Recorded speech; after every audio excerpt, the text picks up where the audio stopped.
Shalom semuanya. Happy Sunday. Selamat pagi juga buat kita semua. Mari kita mau memulai ibadah kita. Kita mau siapkan hati kita untuk kita beribadah hari ini. Kita mau bawa yang terbaik buat Tuhan kita. Mari kita mau mulai di dalam doa. Bapa, kami mengucap syukur Tuhan. Terima kasih Tuhan buat penyertaan-Mu yang sungguh nyata Tuhan untuk hidup kami Tuhan. Tiba saatnya hari ini Tuhan, kami datang kembali ke hadirat-Mu Tuhan. Kami datang kembali ke rumah-Mu ya Tuhan, untuk kami beribadah Tuhan. Layakan setiap kami Tuhan, dan biarlah Tuhan melalui ibadah ini kami memberikan yang terbaik dari kami Tuhan. Kami memberikan penyembahan kami yang terbaik untuk Engkau Tuhan. Terima kasih Tuhan, kami mau siapkan hati kami juga untuk mendengarkan firman-Mu. Biarlah itu menjadi pelajaran yang baik buat kami Tuhan, setiap dari kami ya Tuhan. Dan biarlah kami bisa mempraktikkan dalam kehidupan kami Tuhan. Terima kasih Tuhan, kami berdoa dan mengucap syukur Tuhan.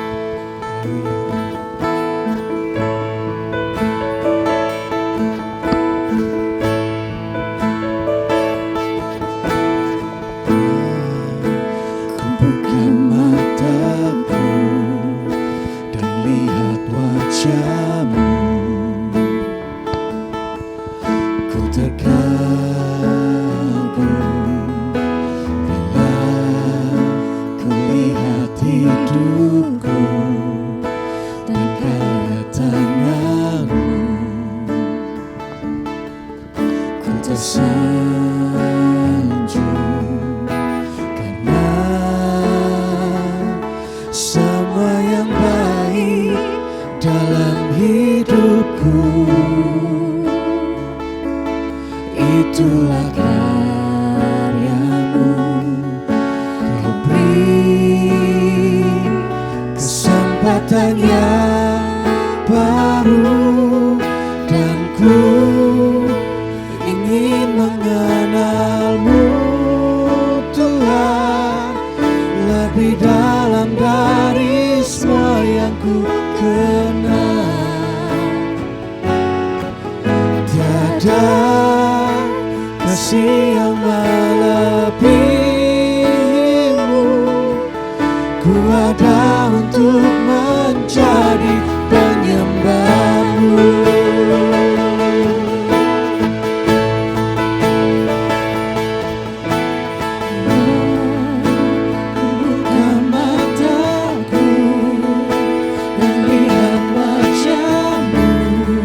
kasih Tuhan, terima kasih Tuhan.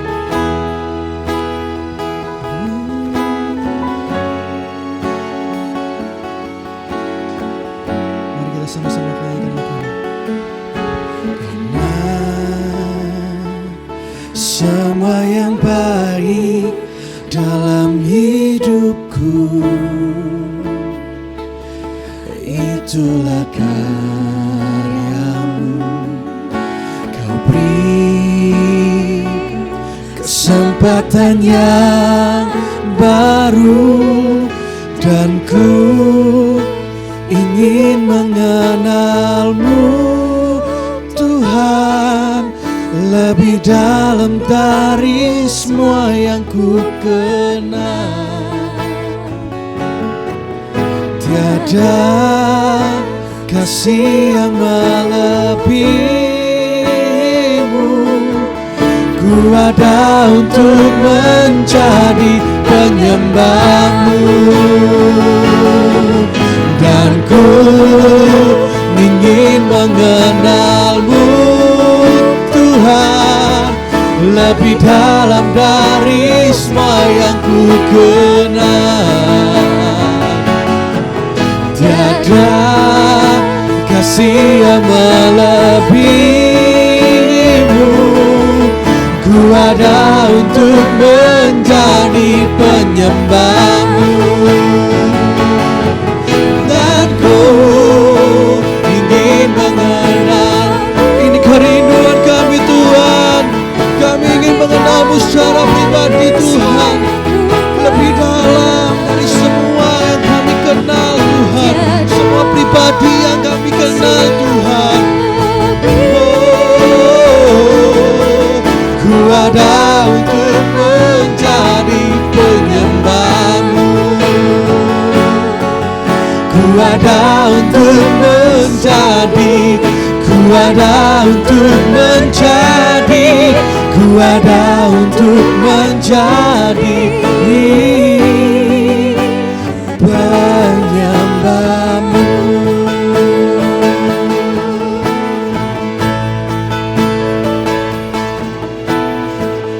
Kasih Tuhan. Sorak-sorai buat Tuhan kita, amin. Amin. Mari kita bangkit berdiri. Kita mau meninggikan Tuhan kita lebih lagi, amin. Yes. Lebih semangat lagi. Kita kasih tos kiri kanan dulu dong, biar semangat. Oke.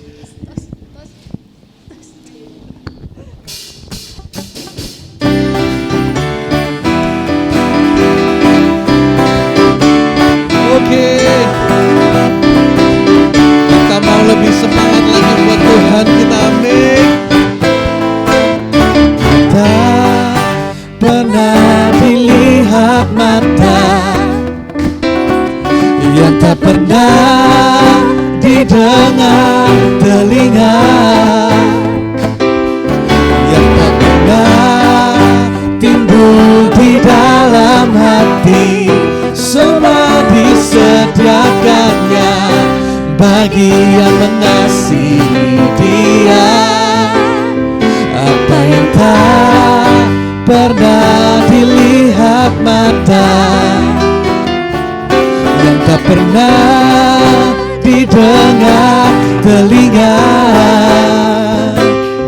yang tak pernah timbul di dalam hati, semua disediakannya bagi yang mengasihi Dia. Allah sanggup melakukan segala perkara, dulu, sekarang, dan selamanya. Kuasanya tidak berubah. Allah sanggup melakukan segala perkara, dulu, sekarang, dan selamanya. Kuasanya tak berubah.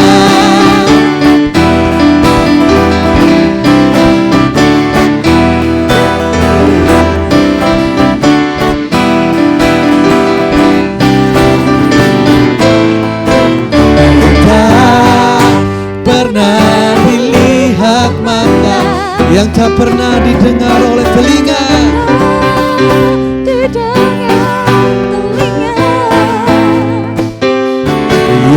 pernah timbul di dalam hati, semua disediakannya bagi yang mengasihi Dia. Allah sanggup melakukan segala perkara, dulu, sekarang, dan selamanya. Kuasanya tidak berubah. Allah sanggup melakukan segala perkara, dulu, sekarang, dan selamanya. Kuasanya tak berubah. Allah sanggup melakukan segala perkara, dulu, sekarang, dan selamanya. Kuasanya tidak berubah. Allah sanggup melakukan segala perkara, dulu, sekarang, dan selamanya. Kuasanya tak berubah. Dulu, sekarang, dan selamanya. Dulu, sekarang, dan selamanya. Dulu, sekarang, dan selamanya. Kuasanya tak berubah. Kuasa Tuhan kita gak berubah, dulu, sekarang, sampai selamanya. Amin. Tetap baik ya Tuhan kita.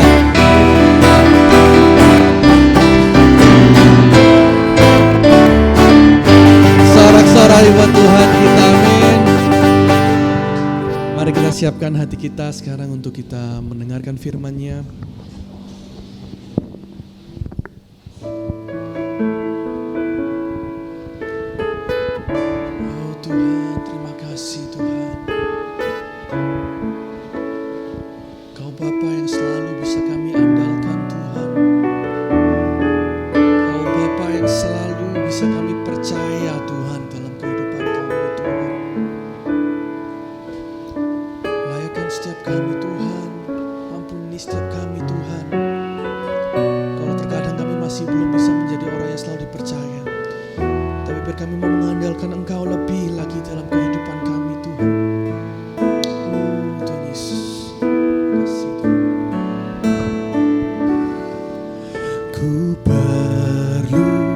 Engkau Yesus, haus jiwaku menantikanmu.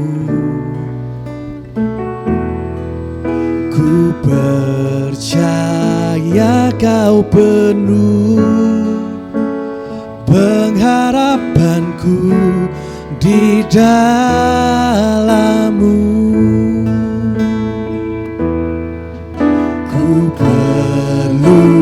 Engkau Yesus, haus jiwaku menantikanmu.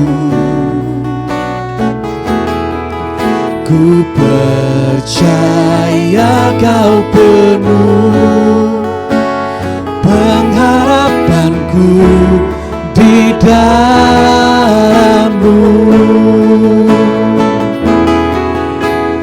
Yesus, hanya Kau yang ku andalkan, melebihi siapapun juga. Yesus, hanya Kau yang ku percaya di setiap waktu. Tiada lain yang ku andalkan selain Kau, Yesus.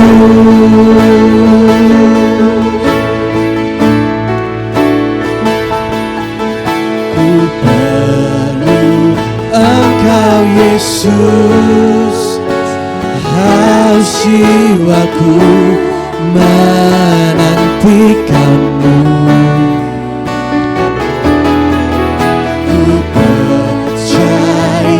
Kau penuh pengharapanku di dalam-Mu. Yesus, hanya Kau yang ku andalkan.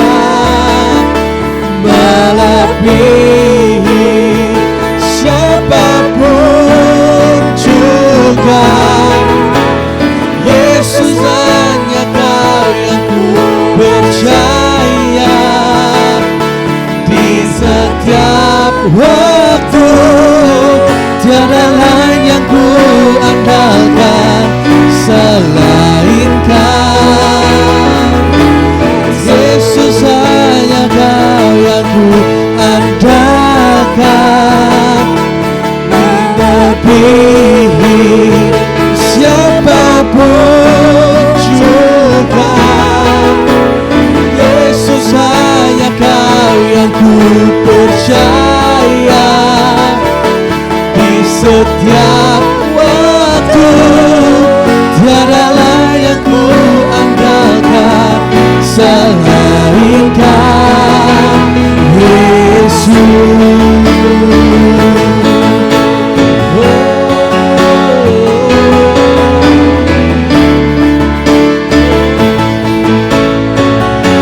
Hikmat-Mu Tuhan, hikmat-Mu lebihi pikiranku. Jalan-Mu di atas jalan-jalanku.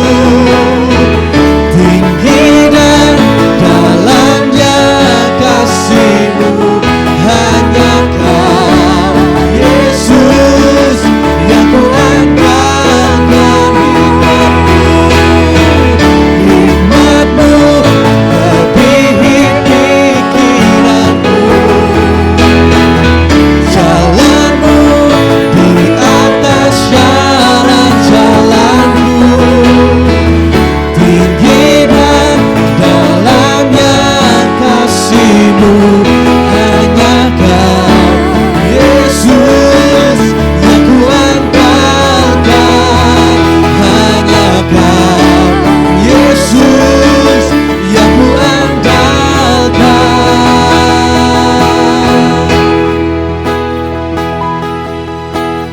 Yesus hanya Kau yang ku andalkan, melebihi siapapun juga. Yesus hanya Kau yang ku percaya. Di setiap waktu tiada lain yang ku andalkan selain Kau. Yesus hanya Kau yang ku. Mari kita hari ini belajar mengandalkan Tuhan di dalam kehidupan kita. Percayai Tuhan di dalam hidup kita.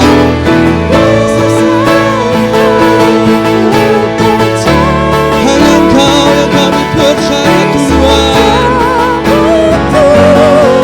Tiada lain yang ku andalkan selain Kau. Yesus hanya Kau yang ku andalkan, melebihi siapapun juga. Yesus hanya Kau yang ku percaya. Di setiap waktu tiada lain yang ku andalkan selain Kau. Yesus, hikmat-Mu lebihi pikiranku. Jalan-Mu di atas jalan-jalanku. Tinggi dan dalamnya kasih-Mu hanya Kau, Yesus, yang ku andalkan. Hanya siapa? Yesus yang ku andalkan. Yesus hanya Kau yang ku andalkan, melebihi siapapun juga.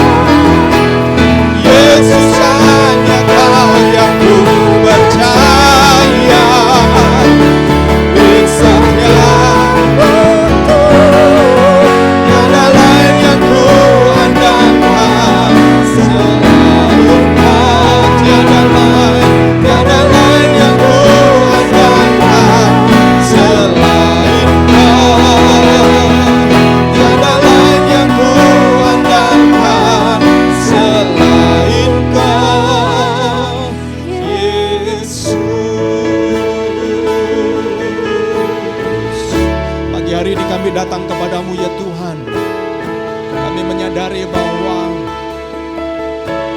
tubuh kami adalah bagian dari kesementaraan, dari kefanaan, sehingga tubuh kami bisa menjadi lemah. Tubuh kami juga bisa menjadi dipengaruhi oleh dunia ini. Dan itu sebabnya kami harus dari waktu ke waktu ya Tuhan mengandalkan Engkau Yesus. Karena hidup kami bukan hanya ditentukan oleh tubuh yang sementara ini, tetapi kami memiliki kehidupan yang kekal, di mana ketika tubuh kami ini selesai fungsi dan perannya, manusia batiniah kami, roh kami itu akan berkelanjutan, dan di sanalah kekekalan itu terjadi. Dan itu sebabnya ya Tuhan, tolong kami, untuk kami ketika kami beribadah bersekutu dengan Engkau, kami menyadari rencana Tuhan di dalam setiap hidup kami. Dan kiranya dengan demikian ya Tuhan, kami boleh semakin lama menjadi semakin dewasa di dalam Engkau. Sebagaimana pujian yang kami baru saja nyanyikan, kami mau belajar mengandalkan Engkau ya Tuhan. Kami mau belajar mengasihi Engkau Yesus. Dan pagi hari ini Engkau melihat umat-Mu yang datang kepadamu karena mereka mengasihi Engkau. Itu sebabnya ya Tuhan, hamba-Mu berdoa supaya kasih mereka akan Engkau pertemukan dengan hadirat-Mu yang nyata. Sehingga kalau kami yang datang dengan satu perasaan tawar, kami mau berdoa supaya Roh Kudus Engkau akan menjamah kami, sehingga kami merasakan kegairahan yang baru. Apabila kami datang dengan berbagai macam pertanyaan, biarlah Roh Kudus menolong kami untuk menemukan jawaban melalui firman-Mu. Apabila kami juga datang dengan perasaan lemah, dengan satu sakit penyakit, dengan satu beban yang berat, biarlah Engkau memberikan kelegaan dan kesembuhan serta pemulihan atas setiap kami. Kami mau menjadikan kesempatan ibadah kami menjadi divine moment, momen yang ilahi bersama dengan Engkau. Urapi hamba-Mu dan urapi setiap kami untuk mendengarkan firman Tuhan. Berapapun yang kami hadir, Tuhan, kami mau berdoa kalau 12 murid saja itu bisa menggoncangkan dunia ini. Kami percaya Tuhan, Engkau juga hadir di antara kami. Engkau juga mampu menjamah setiap kami untuk kami menjadi berkat dan berdampak bagi orang lain. Demi nama Yesus Kristus kami bersyukur dan berdoa. Amin. Haleluya. Silakan duduk kembali.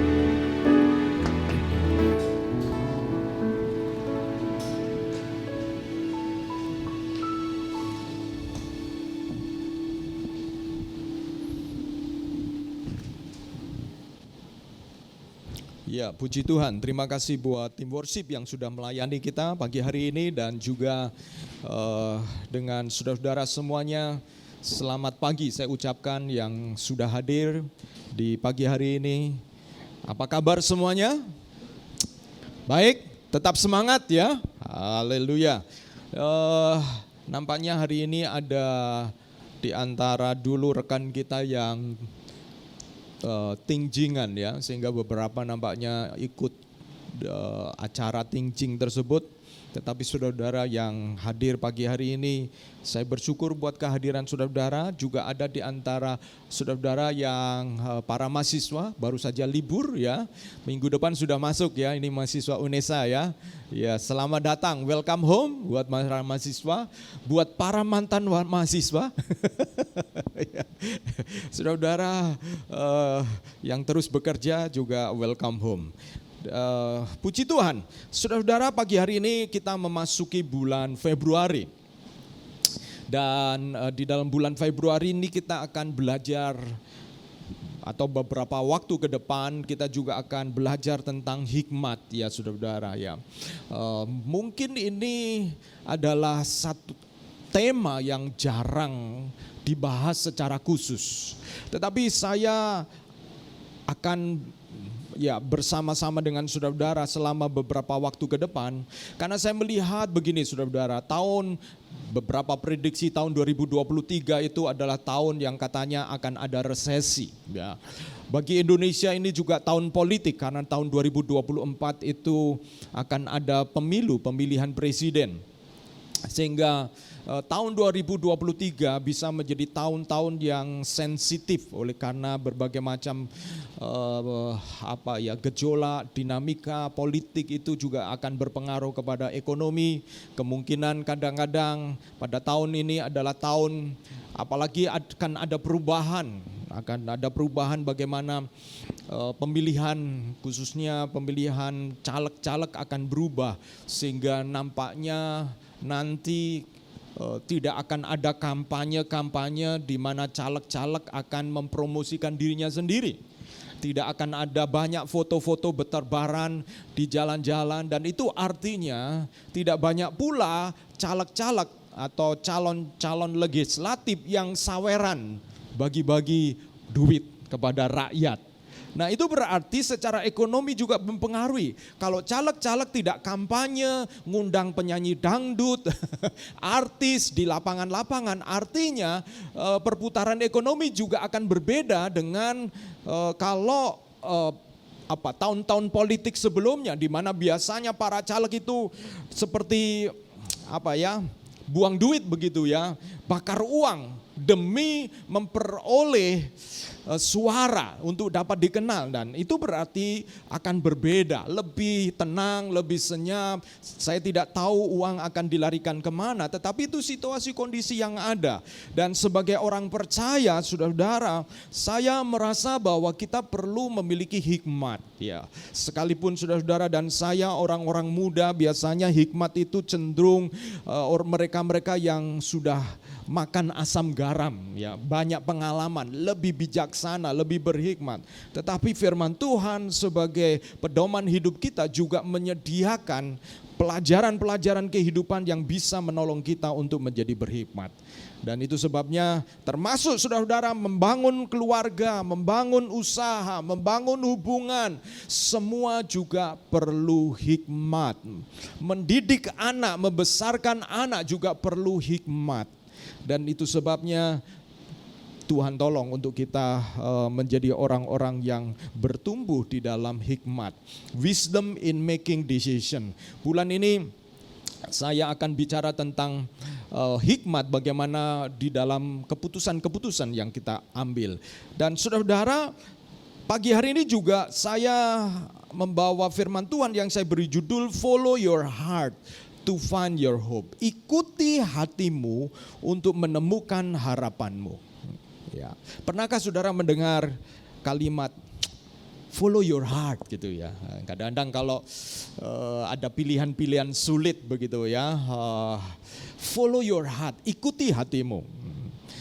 Mungkin kadang-kadang kalau seorang cewek begitu ya, ada beberapa cowok yang mendekati begitu ya, bingung ya, si ini, si A itu orangnya baik, si B orangnya begini. Kadang-kadang bingung. Dan kemudian kadang-kadang muncul follow your heart gitu, ikuti hatimu. Nah, saudara-saudara, berbicara tentang ikuti hatimu ini, menurut saudara-saudara kalau orang ngomong follow your heart, itu biasanya apa sih yang kalau saudara diomongin begitu ya, ikuti apa kata hatimu. Kira-kira saudara-saudara apa yang menurut saudara-saudara ketika saudara diajak untuk ikuti kata hatimu, itu apa yang saudara-saudara akan merasa didorong untuk melakukannya? Apa ya saudara-saudara? Kira-kira kalau saudara diomongin, saya bingung nih ya, saya mau buka usaha tapi keadaan kayak gini gitu ya, tapi nanti gimana, ada resiko-resiko, khawatir, tapi nanti kalau saya nggak lakukan sekarang saya telat gitu ya, kalau buat yang mau memulai usaha. Jadi bingung, maju mundur, lalu kemudian kadang-kadang ada orang-orang insting bisnis begitu, udahlah follow your heart, ikuti hatimu, apa kata hatimu. Kira-kira saudara-saudara, kalau saudara diomongin apa kata hatimu, follow your heart, kira-kira apa yang kalau saudara diomongin begitu, menurut saudara-saudara, saudara diminta melakukan apa? Ikuti kata hatimu. Apa ya, hatiku berkata apa ya? Kalau mahasiswa sekolah teologi biasanya ditawarin sesuatu, saya berdoa dulu ya, gitu ya, saudara. Walaupun belum tentu dia berdoa ya. Dia hanya ngulur-ngulur waktu. Kalau cewek kadang-kadang ditanya, atau ada cowok yang suka gitu, kalau sudah Kristen lama jawabannya saya berdoa dulu. Sebenarnya nggak terlalu berdoa amat sih, tapi cuma diamat-amati aja. Makin banyak di Instagramnya dipelajari dan lain sebagainya begitu saudara. Kalau follow your heart, kira-kira apa saudara? Atau kalau saudara diajak follow your heart, mau nggak saudara-saudara? Ini very business F&B gitu ya.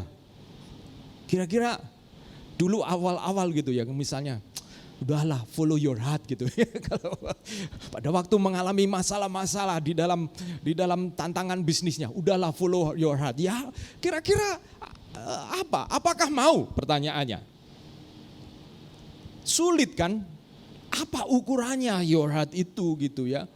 Kadang-kadang ketika follow your heart ini kadang-kadang kita takut karena itu seperti perasaan kita ya. Saudara-saudaraku, follow your heart pagi ini saya tidak bicara tentang follow your feeling. Follow your heart itu bukan follow your feeling. Follow your heart juga bukan follow your mood juga gitu. Dan apa sih follow your heart ini? Supaya kita berada pada definisi yang sama dan tepat. Saudara-saudara, follow your heart menurut firman Tuhan. Saudara-saudara, follow your heart menurut firman Tuhan. Saya ajak saudara buka firman Tuhan dulu sebagai dasar dari renungan kita. Di dalam Efesus pasal 3 ayat 16 dan 17. Efesus pasal 3 ayat 16 dan 17. Efesus 3 ayat 16 dan 17. Ini firman Tuhan mengatakan begini, saudara-saudara. Aku berdoa supaya Ia, yaitu Kristus menurut kekayaan kemuliaannya, menguatkan dan meneguhkan kamu oleh Roh-Nya di dalam batinmu. Sehingga oleh imanmu Kristus diam. Kata diam itu bukan Kristus sekedar bertamu. Bukan seperti kalau saya datang di rumahnya Henny dan David ikut KTB setelah selesai pulang. Bukan, Kristus tidak mau yang begitu. Kata diam itu di dalam bahasa Yunani ada dua kata diam atau tinggal, yaitu diam sebagai tamu dan diam sebagai tuan rumah atau permanen. Nah, kata diam di sini Kristus mau tinggal permanen, bukan sebagai stranger, orang asing atau sebagai tamu. Di dalam hatimu dan kamu berakar serta berdasar di dalam kasih. Nah, saudara-saudara, Efesus pasal 3 ayat 16 dan 17 ini berbicara tentang Paulus mendoakan orang-orang Efesus dan kiranya Kristus itu diam di dalam batin mereka. Atau dengan kata lain, saudara-saudara, Paulus memfokuskan diri untuk mereka melihat manusia roh mereka, batin mereka. Kristus berdiam di dalam batin, di dalam hatimu, sehingga kemudian hatimu ini kemudian kamu berakar di dalam kasih, berakar dan berdasar di dalam kasih. Jadi saudara-saudara, kalau minggu kemarin Pak Kun berbicara tentang bahwa manusia itu adalah, kalau dalam bahasa saya adalah makhluk roh yang diberi tubuh. Nah, itu mungkin ya. Jadi bukan hanya sekedar roh yang kemudian berada di dalam tubuh. Saudara dan saya, kita ini berpikir makhluk fisik. Yang utama kita adalah makhluk roh yang kemudian diberi tubuh, karena kita sekalipun tubuh kita ini akan binasa, akan mati.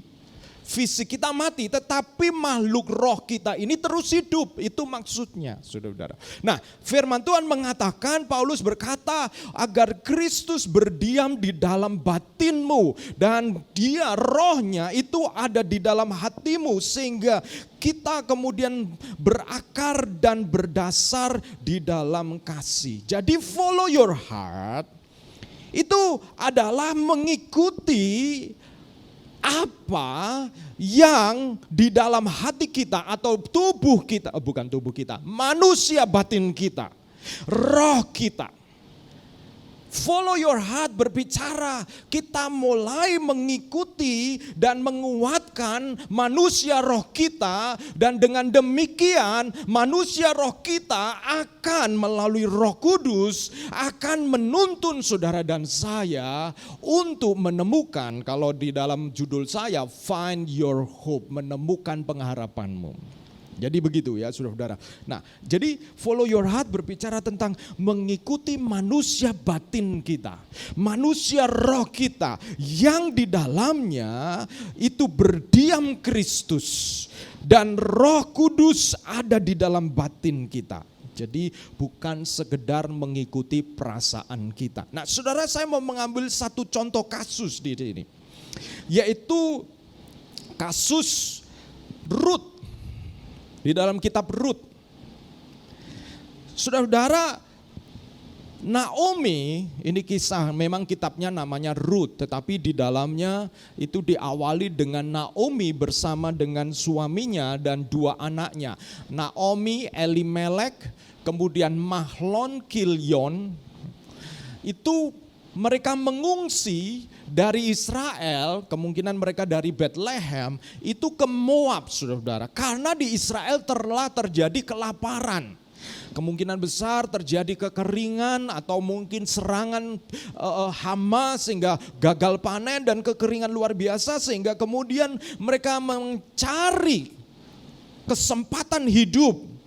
Dan mereka mencari solusi untuk pergi ke daerah Moab dan kemudian menjadi imigran di sana, pindah di sana, saudara-saudara. Dan ketika mereka di sana, saudara-saudara, maka kemudian firman Tuhan di dalam Rut pasal 1 ayat 3 sampai 5 mengatakan demikian. Kemudian matilah Elimelek suami Naomi, sehingga perempuan itu tertinggal dengan kedua anaknya. Keduanya mengambil perempuan Moab, yang pertama bernama Orpa, yang kedua bernama Rut, dan mereka diam di situ kira-kira 10 tahun lamanya. Lalu matilah juga keduanya, yaitu Mahlon dan Kilion, sehingga perempuan itu kehilangan dua anaknya dan suaminya. Saudara-saudara, saya mau mengajak kita membayangkan begini ya. Mungkin saudara-saudara, oke, di Indonesia ini lagi kacau misalnya gitu ya, tahun 98, seperti tahun 98 itu ya, terjadi kekacauan, lalu saudara-saudara bersama dengan keluarga saudara untuk pindah ke Singapura misalnya begitu ya. Nah, ini sama seperti ini. Naomi, Elimelek, dan Mahlon, Kilion. Nah, menarik sekali, waktu saya mempelajari nama-nama mereka ini menarik. Elimelek itu artinya Allahku adalah raja. Jadi ini orang-orang yang rohani nih, yang dari namanya kita melihat bahwa Elimelek berbicara tentang Allahku adalah raja. Jadi ketika mereka mengungsi ke Moab, mereka tetap menyembah kepada Tuhan, karena dimanapun mereka berada, Allah mereka, Allahku adalah raja. Sekalipun tinggal di Moab, tercatat KTP-nya, KTP Moab, mungkin ada wali kota Moab, tetapi mereka seperti Daniel, Sadrak, Mesak, Abednego yang tetap menganggap bahwa Allah Israel itulah rajaku. Jadi orang ini, kalau saudara perhatikan dari namanya, mereka orang-orang yang memelihara kehidupan rohani sekalipun mereka berada di negeri asing, di negeri Moab. Lalu nama yang kedua anaknya Mahlon. Nah, kalau saudara perhatikan mereka di 10 tahun di Moab, berarti mereka waktu pindah mengungsi ini sudah 4. Ya, satu keluarga 4 orang ini, yaitu Naomi, Elimelek, Mahlon, Kilion. Karena nggak mungkin umur anak 10 tahun lalu menikah ya. Jadi kemungkinan sudah remaja mereka pindah ke Moab. Nah, Mahlon ini, arti Mahlon itu apa saudara? Arti Mahlon itu artinya sakit. Nah, orang Israel ini kalau memberi nama anak itu yang pertama berhubungan dengan harapan, yang kedua dengan situasi keadaan. Biasanya begitu ya saudara-saudara. Misalnya Yabes itu, nama Yabes itu juga punya arti. Nah, Mahlon ini artinya sakit. Saya coba mencari tahu, saya tidak menemukan latar belakang nama ini, tapi saya menduga begini, mungkinkah Mahlon ini memang sakit-sakitan? kurang fit tubuhnya. Sehingga dia diberi nama Mahlon. Dan ketika mereka pindah, tidak heran Mahlon meninggal dunia, saudara-saudara.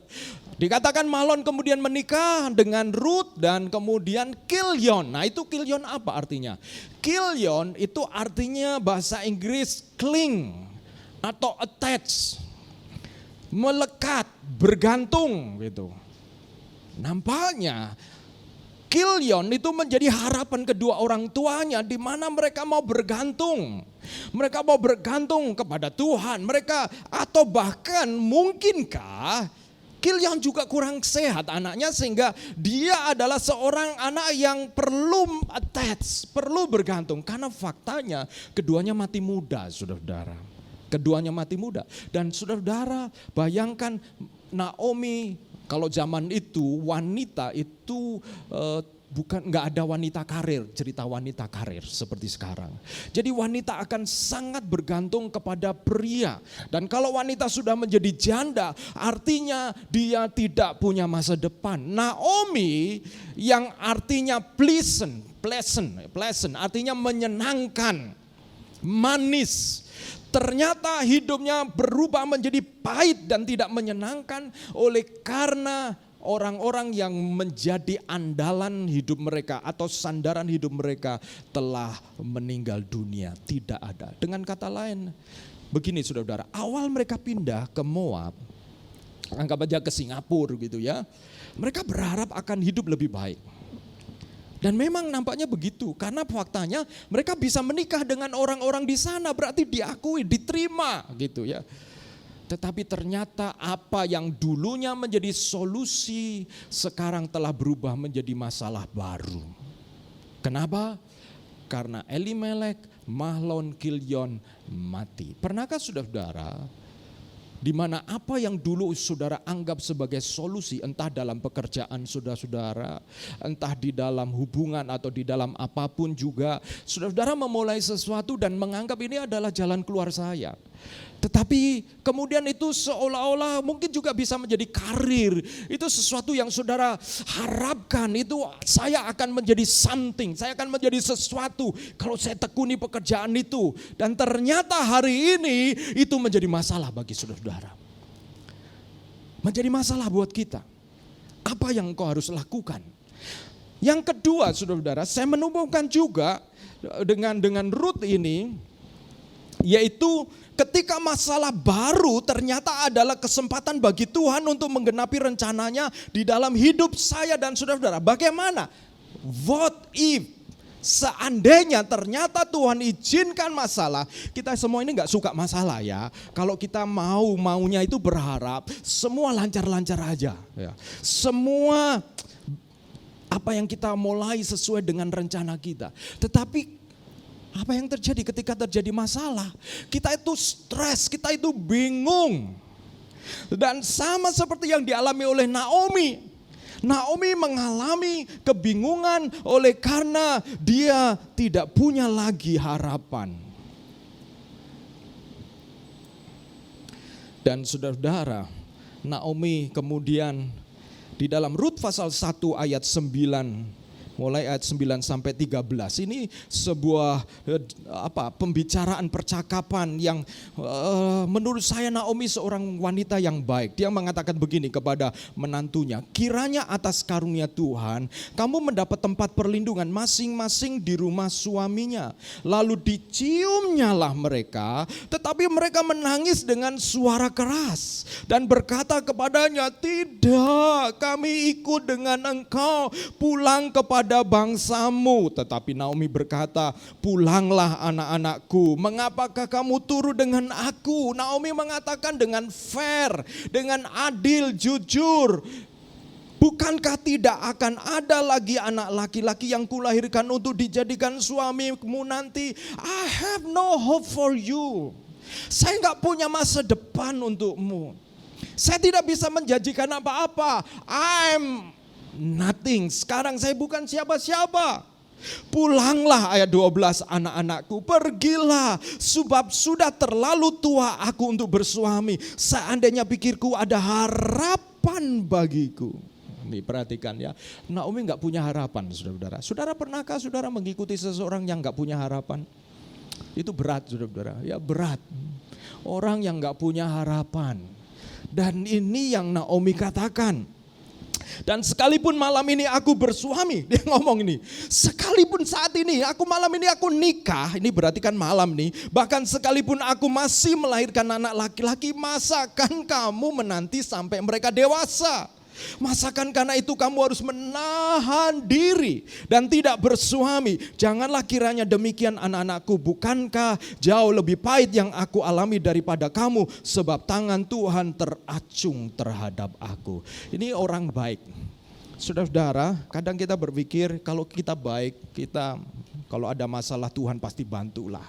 Kalau ada masalah Tuhan tolonglah. Saudara-saudara, kalau dari omongannya ini bukan hanya orang baik, orang rohani loh saudara-saudara. Naomi ini orang rohani. Naomi orang rohani. Tetapi, dan ini biasanya kalau orang rohani atau orang baik kena masalah dan kehilangan harapan, masih kelihatan baiknya. Baiknya apa? Jujur saudara-saudara. Dan adil. Nah ini dia. Dia fair dengan kedua menantunya. Dia tunjukkan kebaikan. Andai kata aku ini sangat mengasihi kalian, lalu tiba-tiba aku ketemu laki-laki malam ini, lalu kemudian aku menikah dengan dia dan langsung melahirkan, anakku kubesarkan, masakan kamu mau tunggu dia? Dia ingin menggarisbawahi, aku ini sangat mengasihi kalian, tapi kasihku ini tidak layak untuk kamu menjadikan pilihan, sebab kamu layak punya masa depan yang lebih baik. Wah ini saudara-saudara, kalau saudara diputus pacar dan pacar saudara modelnya seperti ini, saudara-saudara kelepek-kelepek ya saudara-saudara. Wah kayaknya mulia sekali, tapi kenapa dia putuskan saya gitu ya saudara-saudara. Tapi dia saudara-saudara, dia menyatakan ini I have no hope, saya gak punya harapan saudara-saudara. Kadang-kadang dalam hidup kita, ada masa-masa di mana seolah kita ini seperti ada di dalam satu situasi terjebak begitu ya. Dan kita agak sulit menyampaikan harapan untuk orang yang mau ikut kita. Sebab faktanya kita nggak ada sesuatu yang kita mau bisa berikan. Dan itu sesuatu yang menyakitkan buat orang baik loh saudara-saudara. Orang baik kalau merasa nggak bisa memberi apa-apa itu sedihnya luar biasa. Sedihnya luar biasa. Saudara kalau orang tua yang baik dan kemudian gak punya sesuatu yang dia bisa berikan anaknya, itu bisa masuk kamar-kamar mandi lalu dia pukul ya. Kemarin saya diajak ketemu dengan teman pendeta makan di sebuah tempat makan, sudah lama kita gak ketemu, lalu dia cerita dulu pada waktu mengawali pelayanannya di mana dia keluar dari staf pastoral dari sebuah gereja yang besar dan memulai hidup dengan iman dengan anak-anaknya, 2 anaknya. Satu kali ada tukang roti yang bawa roti pakai sepeda begitu dan rotinya harga 1.500. Dia ingin belikan roti ke anak-anaknya. Dia masuk kamar, dia cari 1.500. Semua kantong, semua persimpanan uang nggak ada 1.500. Dan kemudian dia gak bisa belikan 1.500, roti 1.500 rupiah aja dia gak bisa. Lalu dia cerita, saya masuk kamar mandi Pak Agus, lalu saya pukul tembok. Saya merasa menyesal kenapa saya sebagai laki-laki 1.500 aja gak bisa memberi. Nah saudara-saudara, kalau saudara orang baik, kadang-kadang kita ini bisa begini ya saudara-saudara, kita bisa dimakan oleh kebaikan kita sendiri ketika kita tidak mampu memberikan yang baik atau harapan kepada orang lain, dan sehingga kita cenderung kemudian tidak mau dibantu, tidak mau ditolong, tidak mau didekati oleh orang lain. Karena kenapa? Tidak mau menyusahkan, ya itu kan ya, betul ya, tidak mau menyusahkan, itu orang baik itu begitu ya saudara-saudara. Dan kalau dalam kondisi seperti ini saudara-saudara, bagaimana? Nah ini luar biasa. Akhirnya kita menemukan di sini, mari kita belajar dari Rut. Orpa pada akhirnya menantu yang lain meninggalkan Naomi karena sudah diomong begitu, masuk akal, secara akal sehat, oke. Ya udahlah kalau gitu, saya tetap mengasihi, tetapi ya saya nurut aja. Orpa meninggalkan Naomi, sementara Rut, ini apa yang diomongkan Rut, katakan Rut. Ayat 16 dan 17 pasal 1 kitab Rut. Tetapi kata Rut, janganlah desak aku meninggalkan engkau dan pulang dengan tidak mengikuti engkau. Sebab kemana engkau pergi, ke situ jugalah aku pergi. Dan di mana engkau bermalam, di situlah juga aku bermalam. Bangsamulah bangsaku dan Allahmulah Allahku. Di mana engkau mati, aku pun mati di sana, dan di sanalah aku dikuburkan. Beginilah kiranya Tuhan menghukum aku, bahkan lebih lagi daripada itu, jikalau sesuatu apapun memisahkan aku dari engkau selain daripada maut. Saudara-saudara, kalau saya baca ayat ini Rut ini ngomong udah nggak pakai pikiran lagi, saudara-saudara kayaknya. Saudara-saudara, kenapa? Karena Rut kan juga punya keluarga. Moab adalah tanah kelahirannya. Jadi itu sebenarnya nggak masuk akal Rut mengambil resiko ikut Naomi sebagai janda yang tidak punya masa depan, sebatang kara, lalu mengambil keputusan untuk ikut Naomi. Ini keputusan nggak ciami ini, saudara-saudara. Keputusan nggak ada untungnya. Seringkali kita ini mengambil keputusan berdasarkan resiko yang terkecil, bukan ya? Resiko yang paling kecil kita ambil. Tapi kalau saya baca ayat 16 sampai 17, saya yakin saudara-saudara, Rut ini ketika bergabung dengan keluarganya Naomi, Elimelek, Mahlon, Kilyon, itu mulai mengikuti kehidupan keagamaan Israel. Karena kemudian dia mengatakan Allahmu Allahku, sebuah keputusan. Jadi mereka melihat, oh orang ini orang-orang yang sungguh-sungguh, orang yang baik, tetapi ternyata nasibnya tidak baik. Bagaimana saudara-saudara ketika saudara menghadapi sebuah kenyataan di mana saudara merasa orang baik atau ada orang baik, orang yang sungguh-sungguh kepada Tuhan, tetapi hari itu seolah-olah nasibnya tidak baik. Apa yang kau bisa lakukan?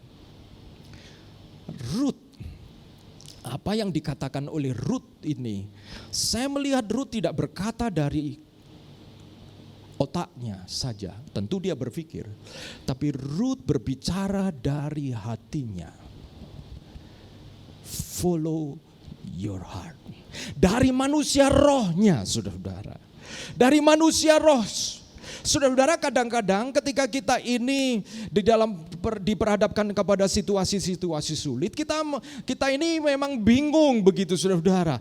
Kita takut mengambil resiko karena kita tahu dari pengalaman-pengalaman bahwa itu memang akan ada resiko. Tapi saudara perlu ambil waktu berdoa untuk bertanya kepada manusia roh kita, di mana Kristus berdiam di dalam diri kita. Dan itu yang dilakukan oleh Rut. Sehingga saya belajar dari jawaban Rut ini, saya menemukan saudara-saudara ada dua hal. Yang pertama, ada dua dasar utama ketetapan hati Rut, yaitu Rut mengambil keputusan berdasarkan kasih dan kesetiaan. Kasih dan kesetiaan. Kalau saudara-saudara dalam keputusan-keputusan sulit, lalu kita berpikir dan kita tidak mau dengarkan suara hati kita, Roh Kudus yang ada di dalam hati kita, kita akan mendengar pikiran kita. Biasanya yang akan muncul apa? Kekhawatiran.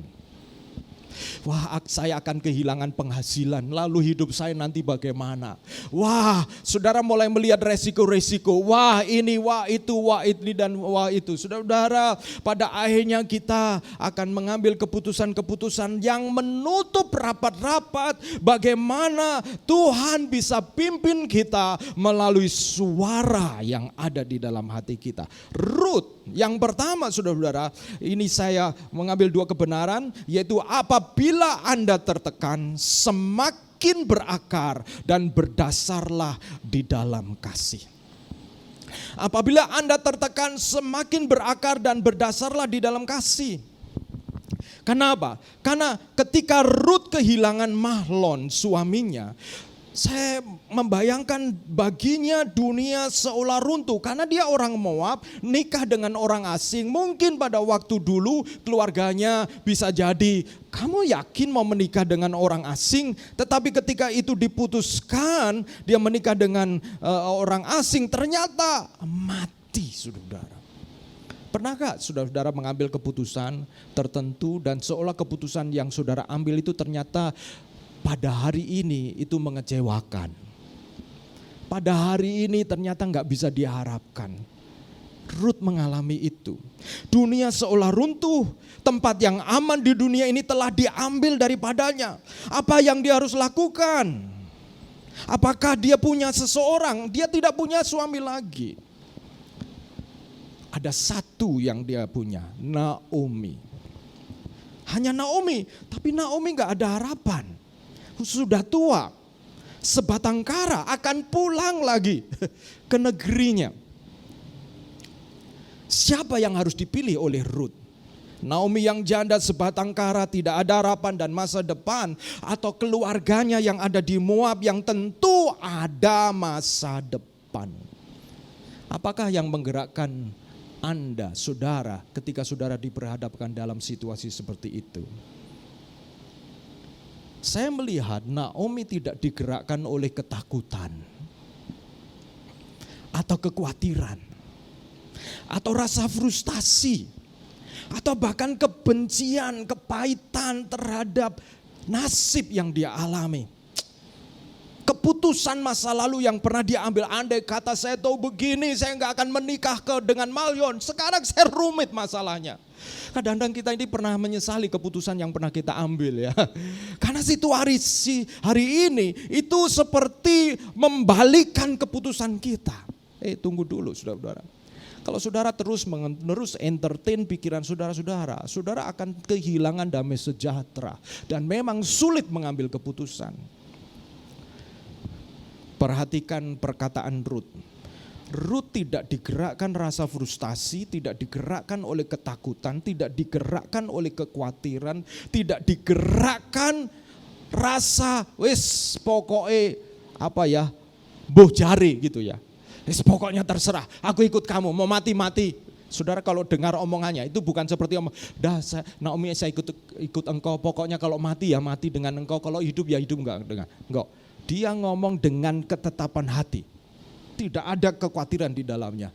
Dia tidak tahu bagaimana masa depannya. Yang dia tahu dia mau mengasihi Naomi. Nah ini saudara-saudara. Ini mengingatkan saya saudara-saudara. Kalau saudara-saudara di dalam keputusan-keputusan atau situasi-situasi yang sulit. Temukan kasih sebagai alasan saudara-saudara. Temukan kasih. Jangan hanya mau untungnya sendiri. Jangan hanya mau gak ada masa depan di sana. Temukan kasih. Karena manusia roh kita, manusia batiniah kita, sebagaimana Efesus pasal 3 ayat 16 dan 17 dikatakan tadi, bahwa kalau Kristus berdiam di dalam diri kita, kita kembali melihat kasih Kristus yang mati di atas kayu salib, maka kita akan berakar di dalam kasih. Maka kita akan percaya kepada kasih Allah. Maka kita akan percaya kepada kasih Allah, dan itu menjadi dasar yang kuat untuk kita tetap berjalan. Dan kemudian apa yang dilakukan oleh Rut, mengasihi Naomi. Saudara-saudara, kadang-kadang kita ini diperhadapkan kepada satu kesulitan di mana kayaknya kita ini nggak bisa mundur lagi, saudara-saudara. Saudara harus maju, saudara harus hadapi. Tapi kiranya ketika saudara harus hadapi, harus maju, kiranya yang mendrive saudara-saudara, yang mendorong kita bukanlah karena ketakutan kita. Kalau saudara bertanya kepada manusia roh saudara-saudara, apakah ada kasih Kristus di dalam diri kita?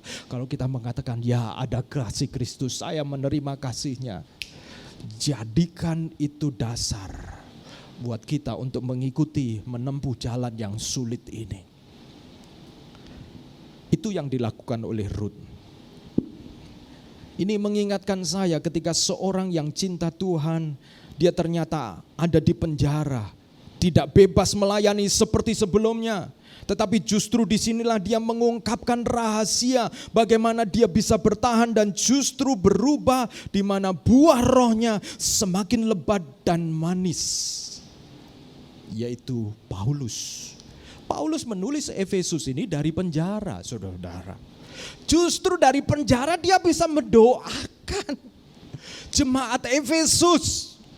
Bukankah kita ini maunya kalau kita sedang dipenjara di dalam masalah, kalau kita sedang dipenjara di dalam kesulitan, kita maunya didoakan. Tapi kalau saudara-saudara hidup dan saudara melihat manusia batin kita, kita berusaha lari kepada Tuhan, saudara akan berhenti mengasihani diri sendiri, bahkan blaming orang lain atau Tuhan. Justru saudara akan dimampukan untuk mendoakan orang. Dan ini luar biasa, saudara. Pernahkah saudara ketemu orang yang saudara tahu dia punya masalah luar biasa, tetapi justru kalau saudara ketemu dia, justru saudara dihiburkan. Kenapa? Karena manusia rohnya yang benar-benar kuat dan hidup di sana, saudara-saudara. Sehingga kemudian Efesus pasal 3 ayat 16 sampai 19. Saya sudah bacakan ayat 16 dan 17. Ayat 18 mengatakan begini. Aku berdoa supaya kamu bersama-sama dengan segala orang kudus dapat memahami betapa lebarnya dan panjangnya dan tingginya dan dalamnya kasih Kristus. Dan dapat mengenal kasih itu sekalipun ia melampaui segala pengetahuan. Aku berdoa supaya kamu dipenuhi di dalam seluruh kepenuhan Allah. Ada manusia batin yang kemudian Paulus sebutkan di dalam ayat 16 dan 17, inner man, yang kalau itu lemah, maka manusia batin itu, manusia roh itu tidak mampu menghadapi masalah. Saudara, kalau manusia roh saudara lemah, maka saudara tidak akan mampu menghadapi masalah. Saudara akan merasa masalah itu dan saudara-saudara keluh kesah atau hal-hal yang saudara-saudara makin lama bebanmu makin berat. Kenapa? Your inner man, manusia batinmu lemah. Dan efeknya kemana? Ke tubuh kita. Manusia fisik, kita mulai sakit kepala, sakit perut, ya. Walaupun sebenarnya bukan persoalan saudara gak kekurangan makanan.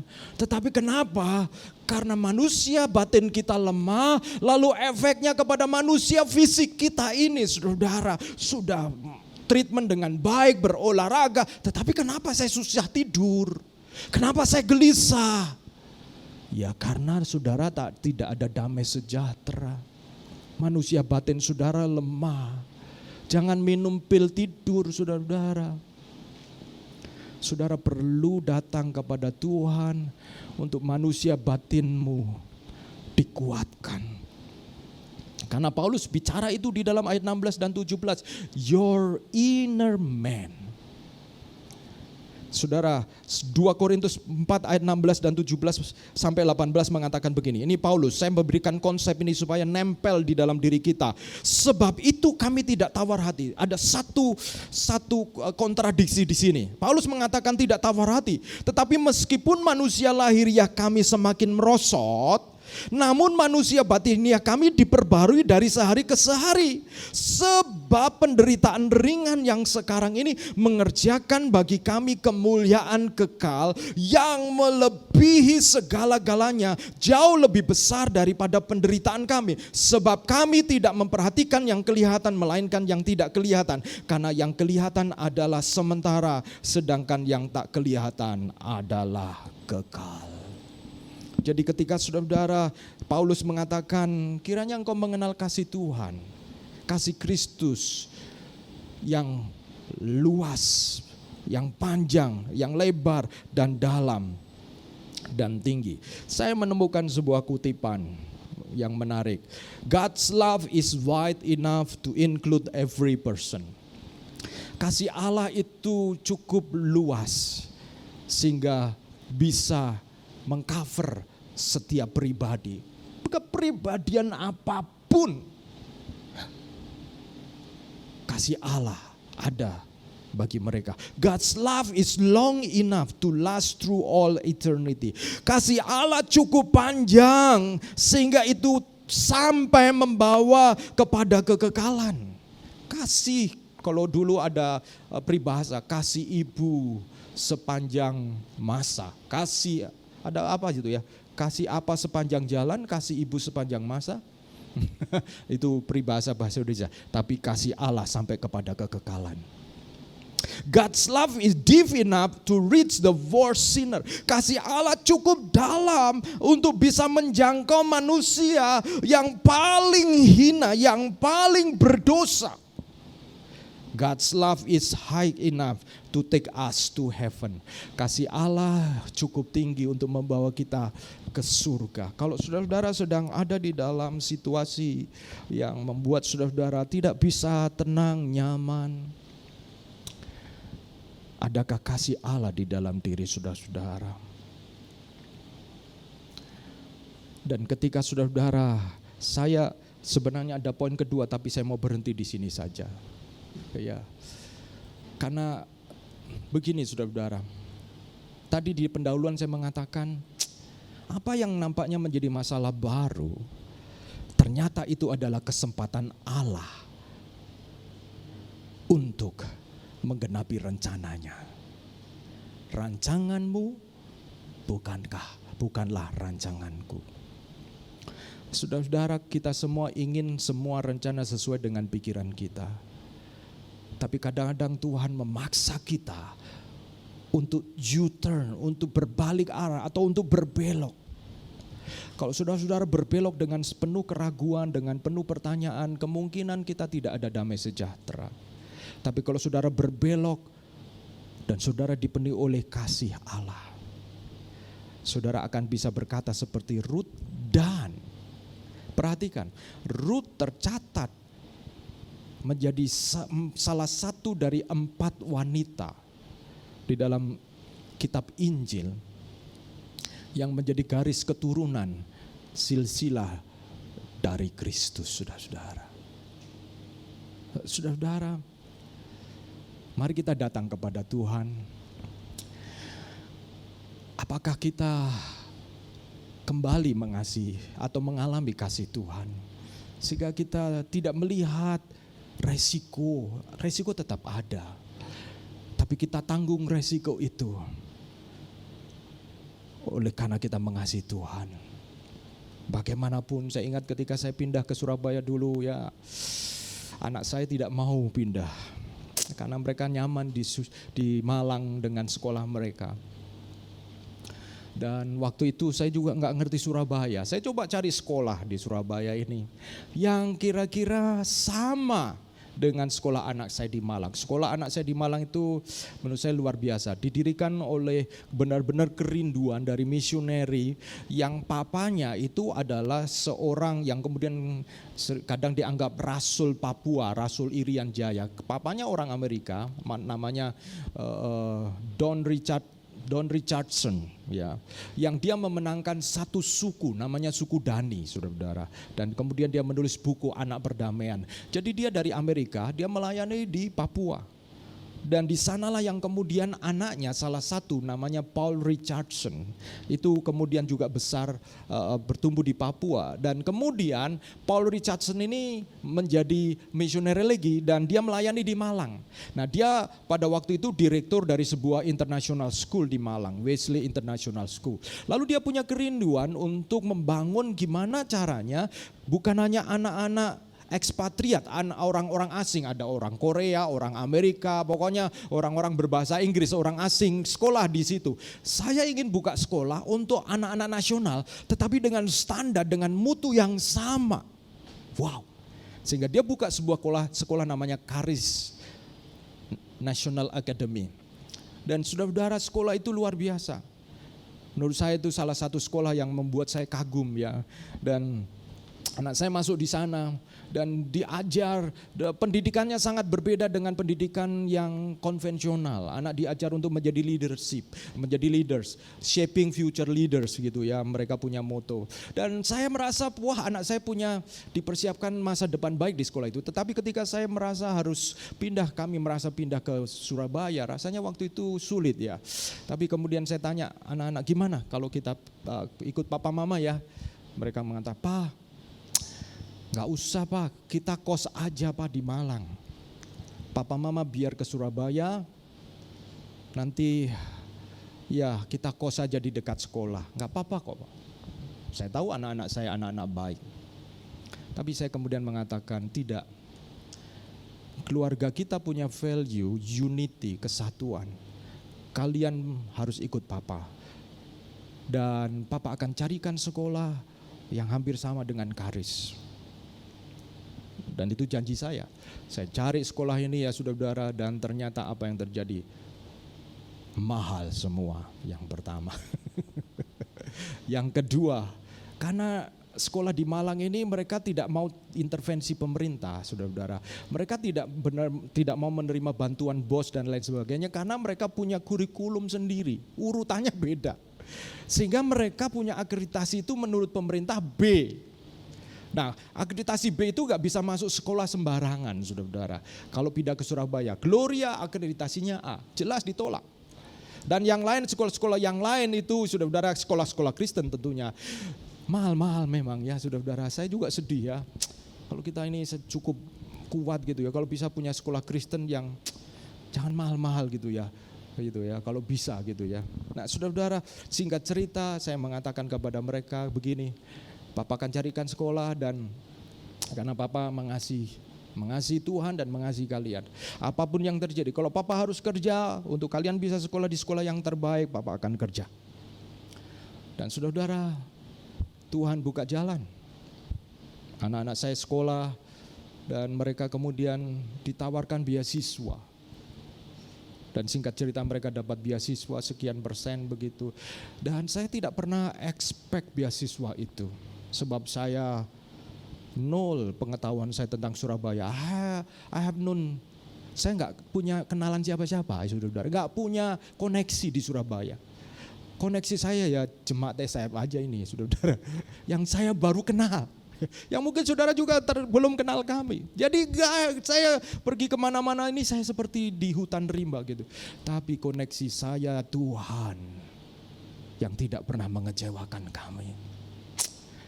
His love is enough. Kasihnya cukup bagi kami. Dan kalau anak kami saat ini sudah selesai sekolah dan mereka sekarang bekerja, itu buat saya secara pribadi adalah kesaksian. Bagaimana masalah, tantangan adalah cara Tuhan untuk mengarahkan kita kembali kepada rancangannya yang indah, yang besar. Mari kita berdoa bersama-sama. Kiranya Tuhan tolong saudara-saudara untuk menerapkan firman Tuhan. Ini adalah hikmat rohani, saudara-saudara. Saudara tidak akan diajar ini di sekolah atau di business training. Karena saudara tidak akan diajar untuk bertanya kepada manusia rohani, saudara-saudara, di mana Kristus berdiam. Tetapi disitulah firman Tuhan yang mengatakan orang yang takut akan Tuhan itu adalah permulaan akan hikmat. Tuhan menjadi tempat kita berpaut. Mari kita datang kepada Tuhan dan kita nyanyikan lagu yang tadi dinyanyikan menjelang firman Tuhan. Dan sebelum kita nyanyikan pujian ini, saya mempersiapkan saudara-saudara, mengajak saudara mempersiapkan di dalam perjamuan kudus. Tapi saya ingin mengambil kesempatan untuk bisa mendoakan saudara-saudara. Saya percaya bahwa rumah Tuhan harusnya menjadi tempat yang paling aman untuk orang terbuka. Menjadi tempat yang paling aman untuk orang diterima. tidak dihakimi, tidak dipersoalkan. Karena kita semua sama berdiri di hadapan Tuhan. Tidak ada seorang pun di antara kita lebih tinggi atau lebih rendah di hadapan Tuhan. Dan itu sebabnya saya ingin pakai kesempatan ini sebelum kita masuk perjamuan kudus untuk saudara-saudara dilayani. Untuk saya mengambil waktu untuk melayani saudara-saudara.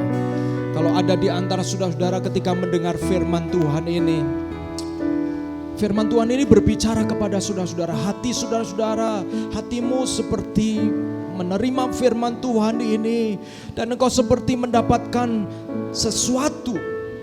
Dan saya berharap saudara-saudara bahwa ini adalah awal di mana engkau mulai berjalan dan follow your heart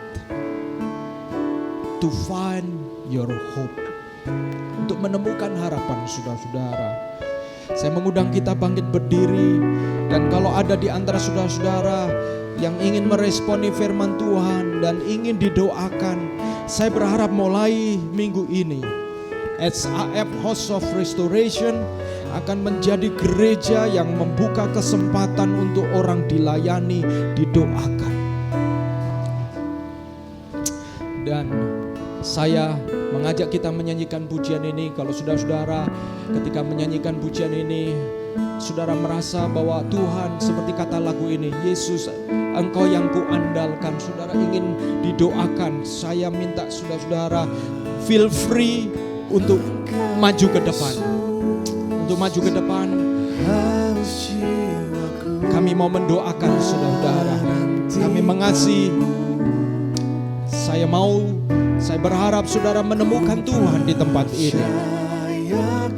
Amin, haleluya. Pengharapanku di dalam-Mu. Sekali lagi, ku perlu Engkau Yesus. Haus jiwaku menantikan-Mu. Ku percaya Kau penuh pengharapanku di dalam-Mu, Yesus. Yesus, hanya Kau yang ku andalkan, melebihi siapapun juga. Yesus, hanya Kau yang ku percaya. Di setiap waktu tiada lain yang ku andalkan selain Kau, Yesus. Saudara, saya berikan kesempatan beberapa menit. Kalau ada di antara saudara-saudara yang ingin didoakan, ini mungkin sudah lama sekali saya tidak melakukan ini. Tapi anyhow, any point saya ingin memulainya. Sehingga ini menjadi budaya, menjadi habit di rumah Tuhan oleh saudara bisa terbuka. Di rumah Tuhan saudara bisa dilawat oleh Tuhan. Dan kalau ada di antara saudara-saudara yang ingin didoakan, saya minta saudara-saudara dengan kerendahan hati, saudara bisa mengambil kesempatan untuk maju ke depan. Mungkin sesuatu yang tidak biasa, but saudara mengambil langkah seperti Ruth. Follow your heart. Kita nyanyikan pujian ini. Kalau ada yang ingin didoakan, saudara boleh maju ke depan. Amin. Ku perlu Engkau, Yesus. Kalau ada. Haleluya, haleluya. Ku perlu Engkau. Silakan maju. Amin. Ada lagi saudara, kalau ada lagi. Tempat ini bagi kita. Tempat ini rumahnya Tuhan. Ini bukan rumah saya. Kita percaya Tuhan hadir di sini. Kalau ada lagi silakan saudara maju ke depan. Haleluya.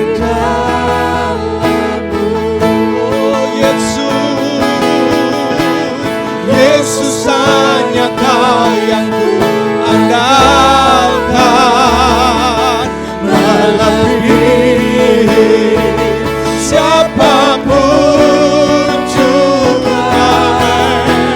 Yesus hanya Kau yang ku percaya di setiap waktu, amin. Tiada lain yang ku andalkan selain Kau, Yesus.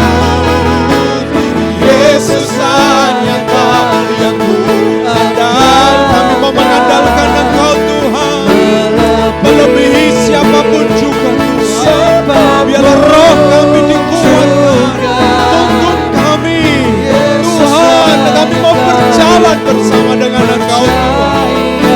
Amin, haleluya.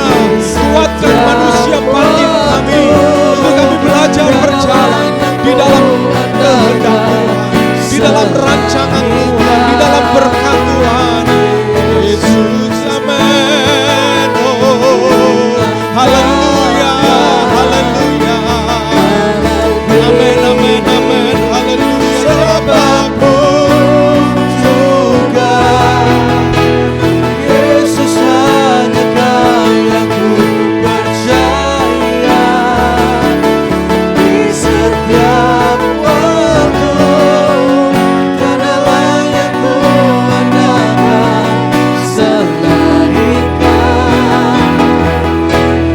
Yesus hanya Kau yang ku andalkan, melebihi siapapun juga.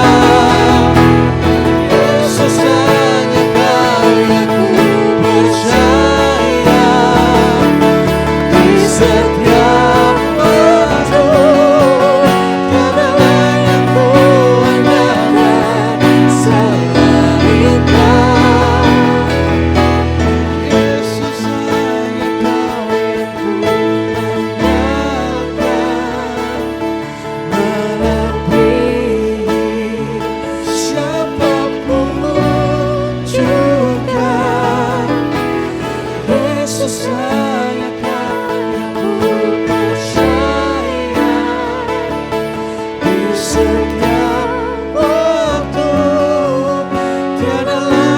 ku andalkan selain Kau. Yesus hanya Kau yang ku andalkan, melebihi siapapun juga. Yesus hanya Kau yang ku percaya di setiap waktu. Tiada lain yang ku andalkan selain Kau. Yesus hanya Kau yang ku andalkan, melebihi siapapun juga. Yesus hanya Kau yang ku percaya di setiap waktu. Tiada lain yang ku andalkan selain Kau. Yesus hanya Kau yang ku andalkan, melebihi siapapun juga. Yesus hanya Kau yang ku percaya di setiap waktu. Tiada lain yang ku andalkan selain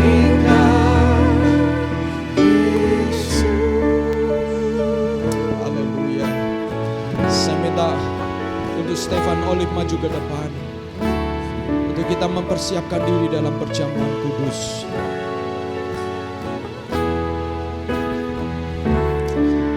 Di hadapan kita ada unsur-unsur perjamuan.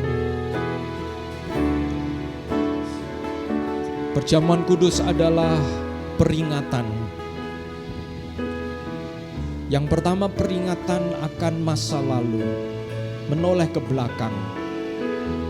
Kita diingatkan bahwa kasih Tuhan telah dicurahkan atas setiap kita melalui Yesus Kristus yang mati di atas kayu salib. Kalau Yesus datang kali yang pertama, dia menebus kita. Dan dia telah bangkit bagi kita sehingga Kristus menjadi yang sulung. Kebangkitan Kristus adalah yang sulung, yang pertama. Permulaan dari semua kebangkitan yang lain.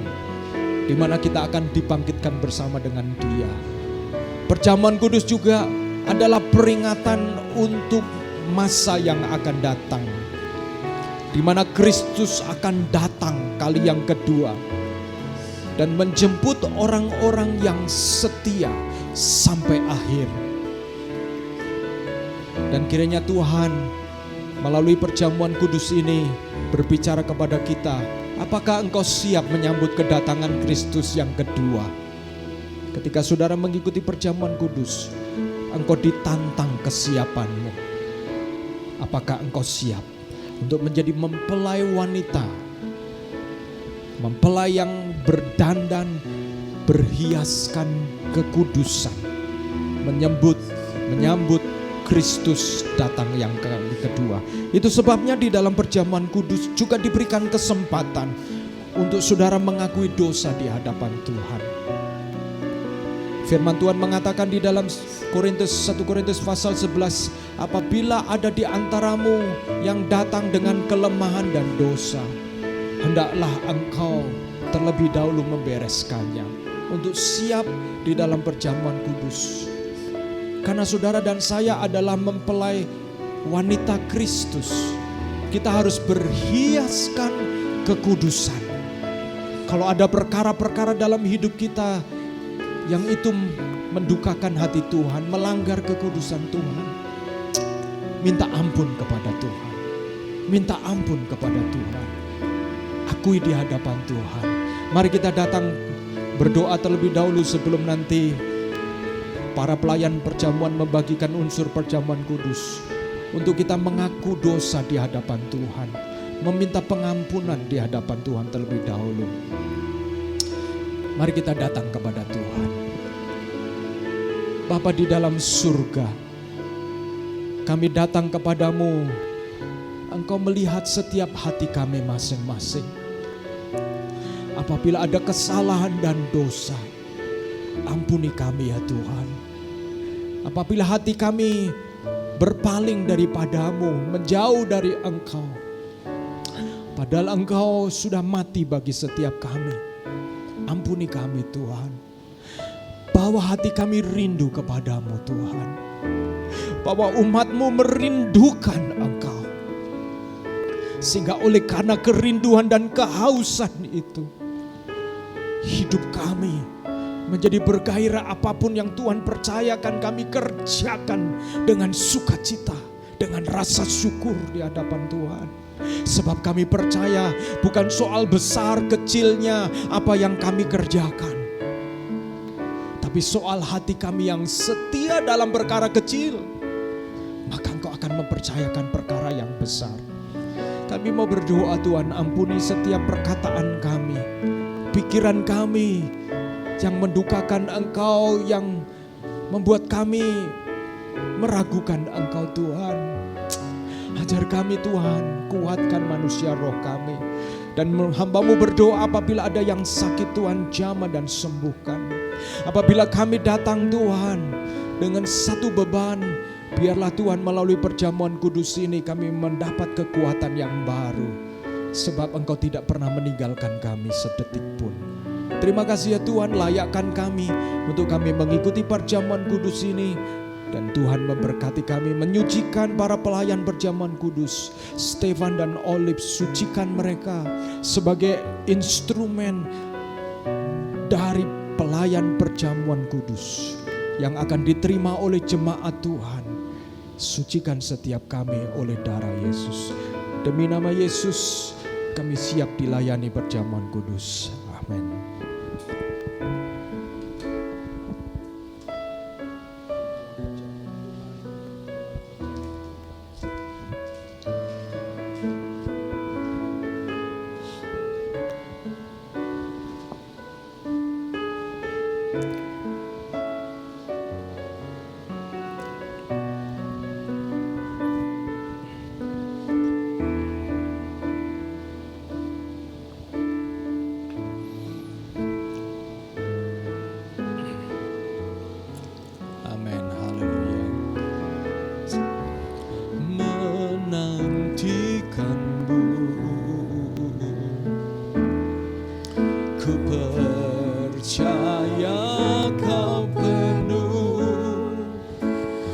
pengharapanku di dalam-Mu. Ku perlu Engkau, ku perlu Engkau Yesus. Haus jiwaku menantikan-Mu. Ku percaya Kau penuh pengharapanku di dalam-Mu. Saudara-saudara, mari kita mempersiapkan unsur perjamuan kudus.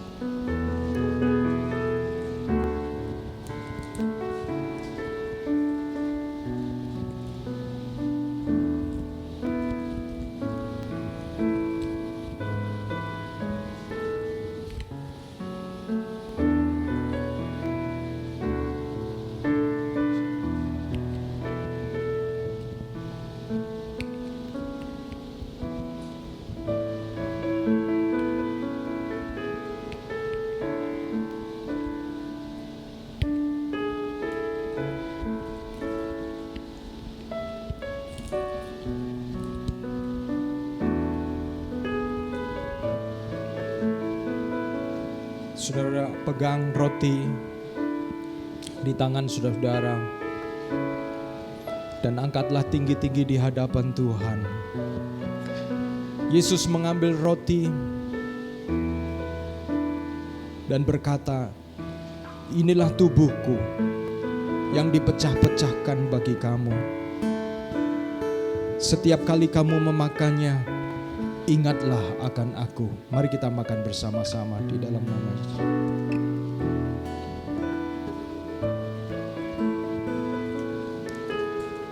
Ambil cawan di tangan kanan saudara-saudara dan angkat tinggi-tinggi sebagai tanda penghormatan kepada pengorbanan darah Yesus bagi setiap kita. Yesus mengambil cawan yang berisi anggur dan berkata, inilah darah perjanjian yang baru, di mana engkau dan saya tidak perlu lagi menyembelih binatang korban untuk disucikan dosa kita, untuk mengalami pengampunan dosa. Darah Kristus telah tercurah sekali untuk selama-lamanya, sebab darah itu adalah darah yang suci, dan itu sebabnya kita disucikan oleh darah Yesus. Dan perjanjian yang baru memastikan kita untuk hidup oleh karena anugerah, oleh karena kemurahan Tuhan. Dan biarlah kemurahan Tuhan itu nyata di dalam hidup setiap kita.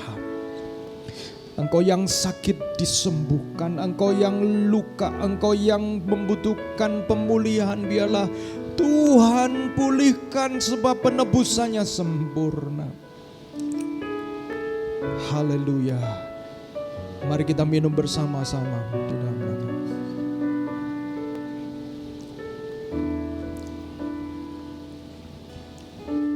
Yesus, hanya Kau yang ku andalkan, melebihi siapapun juga. Yesus, hanya Kau yang ku percaya di setiap waktu. Tiada lain yang ku andalkan selain Kau. Yesus, andalkan selain Kau. Tiada lain yang ku andalkan selain Kau, Yesus.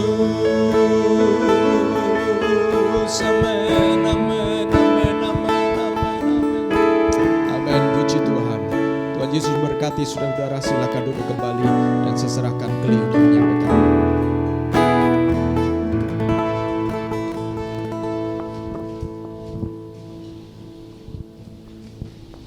Shalom teman-teman, pertama saya ingin mengucapkan terima kasih untuk Pak Agus untuk firman-Nya yang luar biasa.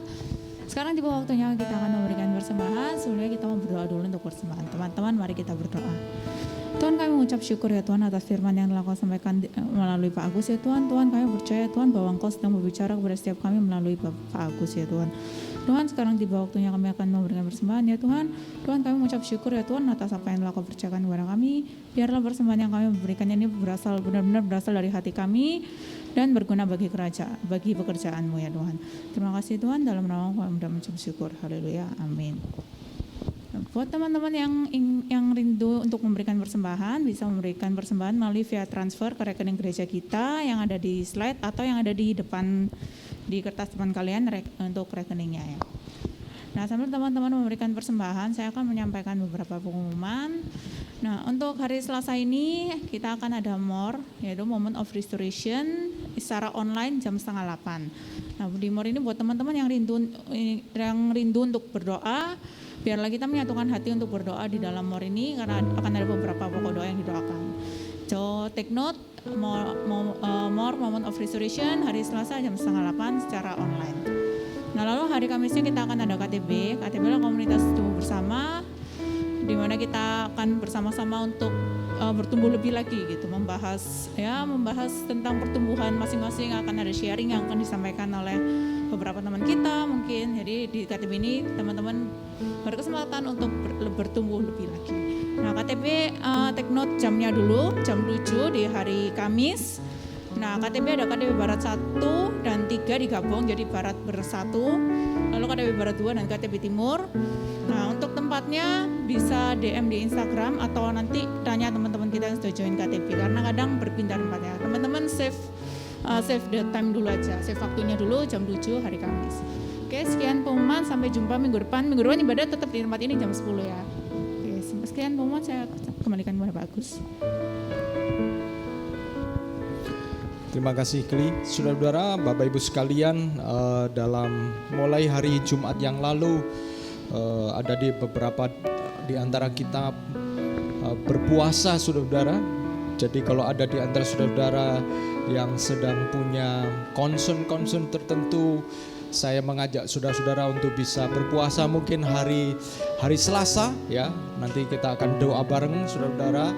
Jadi saya percaya bahwa gereja itu bukan soal, sebenarnya urusan gereja itu memang ada urusan-urusan fisik ya.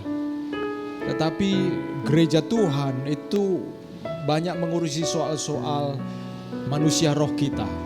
Dan ketika kita doa puasa, kita disadarkan bahwa manusia roh kita harus menjadi makin sensitif, makin peka. Sehingga kita bisa bersama-sama untuk melihat bagaimana Tuhan bekerja karena ada kepekaan ya, ada kepekaan ya. Kalau saudara-saudara mempelajari sesuatu terus-menerus pasti peka ya. Dulu kalau saya mempelajari misalnya sedang mencari sesuatu dan tiap kali ke mall saya cari itu, lama-lama saya peka. Karena itu yang saya fokus. Kalau saudara-saudara fokus kepada mencari Tuhan, saudara akan peka bagaimana Tuhan menuntun kita, menolong kita, dan memberkati kita. Jadi hari Selasa ada MOR, dan silakan kalau saudara mau doa puasa, bergabung bersama-sama dengan kami, silahkan. Kiranya ini bukan program, tapi ini menjadi satu movement, pergerakan di antara kita yang merindukan untuk kita bersama-sama maju di dalam melayani Tuhan di dalam kehidupan kita secara pribadi. Dan saya juga mengucapkan selamat datang kepada saudara-saudara, Bapak Ibu sekalian yang hadir pada pagi hari ini. Dan juga ya kembali lagi saya ketemu temannya Fania ya. Dia. Welcome dari Madiun atau sudah ya oke. Welcome juga. Dan sekali lagi buat saudara-saudara yang setia hadir, mari kita terus mengasihi Tuhan. Demikian juga Pak Susanto dan juga keluarga, kami terus berdoa dengan apa yang sedang dihadapi oleh keluarga kita ya, dari keluarga Pak Susanto. Kami terus doakan supaya Tuhan tolong ada pergumulan-pergumulan kesehatan, kiranya Tuhan tolong ya. Saudara-saudara kita yang ada di Jakarta, biarlah Tuhan campur tangan untuk mereka. Dan mari kita bangkit berdiri, akhiri ibadah kita. Saudara-saudara yang membawa anak-anak, saya juga mengucapkan terima kasih sebagai orang tua. Saudara punya beban, concern untuk membawa anak-anak kita sejak dini mengenal Tuhan, ya, mengenal Tuhan. Ada di antara anak-anak kita yang juga sakit ya, anaknya si kembar katanya kurang enak badan, Rafa juga kurang enak badan ya. Kita doakan anak-anak, mungkin cuaca dan lain sebagainya. Tapi ada yang membuat saya terharu ya, tadi Ibu Lili cerita ya, katanya Miguel tetap mau sekolah minggu gitu ya, walaupun kedua adiknya sakit tetap mau sekolah minggu katanya ya. Mau ketemu sama Ibu Lili ya. Anak-anak saudara datang kepada Tuhan, dan kita doakan agar pelayanan sekolah minggu kita semakin berkembang, dan Tuhan tolong untuk para mahasiswa Sati yang terlibat di dalam pelayanan. Dan kalau saudara-saudara ingin melayani anak-anak, kami sangat membuka kesempatan ini, terbuka lowongan untuk terlibat dalam pelayanan anak. Kita akhiri, kita berdoa bersama-sama saudara-saudara. Ini bulan Februari ini Valentine ya. Ya, nuansa-nuansa merah begitu ya. Rupanya Selasa yang ke depan ini ya, itu tanggal 14, makanya rencananya KTB Leadership tapi tabrakan. Jadi saudara-saudara yang KTB Leaders mempersiapkan diri untuk mungkin 2 Kamis yang akan datang, bisa dipersiapkan satu acara. Iya, tapi kan KTB-nya kan hari Kamis gitu maksudnya, cateringnya. Ya, kalau KTB Leadership ya nanti berikutnya lagi setelah tanggal 14, karena kebetulan tanggal berapa itu ya? 21 ya. Oke, ya. Yuk kita akhiri ibadah kita ya. Akhiri dengan sukacita, lihat kiri kanan orang-orang yang setia. Puji Tuhan ya, puji Tuhan. Terima kasih. Mari kita akan berdoa bersama-sama. Saya minta tolong untuk Henny bisa berdoa mengakhiri ibadah kita di dalam doa. Nanti saya akan tutup dengan doa berkat. Teman-teman, mari kita berdoa. Terima kasih Tuhan, sekali lagi Tuhan kami berkumpul Tuhan untuk mendengarkan firman-Mu Tuhan. Kami belajar banyak Tuhan, bahwa dari Ruth Tuhan, bahwa kami ketika bertemu dengan masalah Tuhan, mungkin itu adalah rencana yang Kau berikan pada kami Tuhan, untuk kami lebih maju Tuhan. Dan kami tidak boleh frustasi Tuhan, harus berpegang pada kasih-Mu Tuhan. Dan kami sadar Tuhan bahwa kami ini manusia yang tidak sempurna Tuhan, hanya dengan bantuan dari diri-Mu saja Tuhan kami bisa bertahan Tuhan di dunia yang fana ini Tuhan. Dan kami mau terus Tuhan menempa diri kami Tuhan menjadi semakin mirip dan setia dengan Engkau Tuhan, semakin serupa dengan Engkau Tuhan. Dan kami ingin menutup ibadah kami hari ini Tuhan. Kami berdoa untuk jemaat-jemaat kami Tuhan yang mungkin tidak bisa hadir untuk hari ini dan yang hadir untuk hari ini Tuhan. Kami selalu berdoa Tuhan, hati kami selalu untuk Engkau Tuhan. Terima kasih Tuhan, dan kami siap untuk menutup ibadah kami pada hari ini. Amin. Saudaraku yang kekasih, angkatlah tanganmu dan terimalah berkat Tuhan. Tuhan menyinari engkau dengan wajah-Nya dan memberikan engkau kasih karunia. Tuhan menghadapkan wajah-Nya kepadamu dan memberikan engkau damai sejahtera, ketenangan, kelegaan di dalam Tuhan.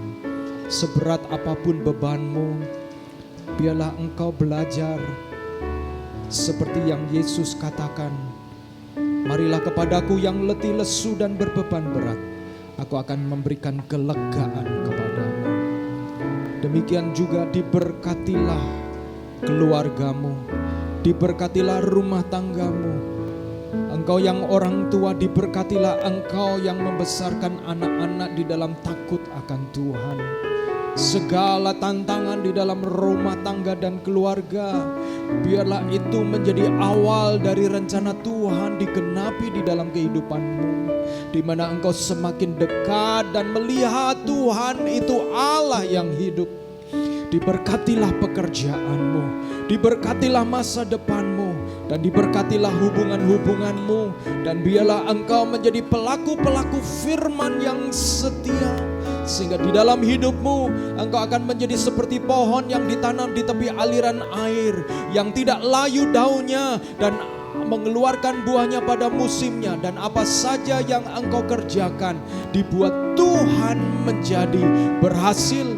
Dan biarlah damai sejahtera Allah Bapa serta kasih sayang dari Tuhan Yesus Kristus dan penghiburan oleh karena Roh Kudus menyertai engkau dan saya mulai hari ini sampai Maranatha, Yesus datang kali yang kedua menjemput kita semua yang setia. Haleluya, amin. Jadikan aku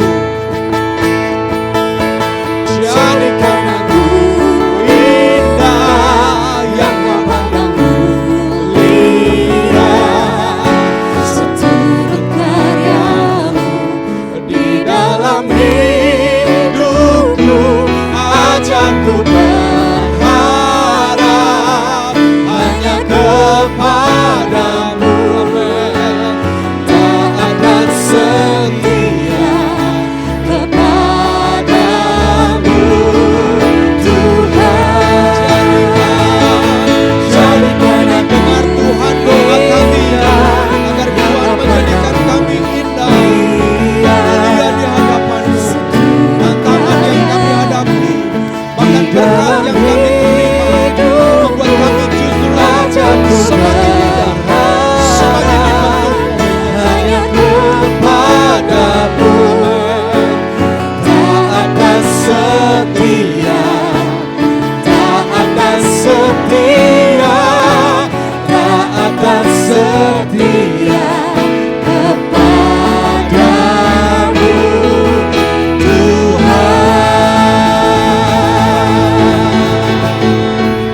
Amin, amin. Happy Sunday. God bless you. Silakan angkat tangan. Tuhan Yesus berkati kita semua.